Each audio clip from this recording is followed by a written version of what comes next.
کب سماتا تھا میری چادر میں تو ہے میرے نام کر دیا ہے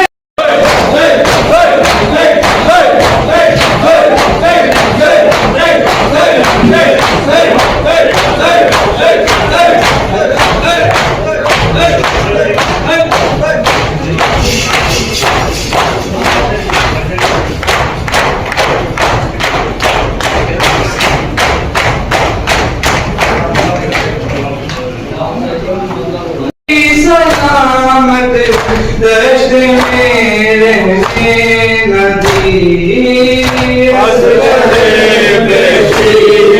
جیسی خبر ہے عباس کی خبر ہے عباس کی کب سماتا تھا میری چادر میں تو ہے میرے نام کر دیا ہے ظالموں نے یہ تیرا اتناج گئے سنتی ہوں نولا کی مارا ہے اس کو پھیر کے لاش بھی اس کی سلامت دشت میں رہنے درمیان اپنے کو قمر بنی ہاشم کہلوانا یہ عباس کا کمال ہے.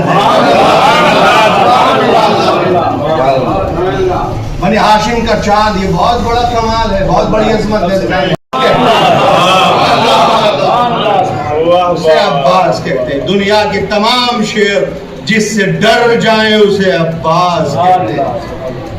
یہ پہلا سوال تھا, عباس کسے کہ میں نے عباس نام رکھا ہے, کیا آپ نے کوئی کنیت بھی رکھی ہے کہ عباس کی اصغر بشیر جیسی خبر ہے عباس کی کون لڑ سکتا تھا اس آثار تو شجاعت کے دکھائی دے رہے ہیں. اللہ پر اتنی بڑی فضیلت ہے. ایک فضیلت اور بیان کر دو رفتے مساعد عزیزان محترم کہ جہاں جس خاندان میں علی اکبر غربت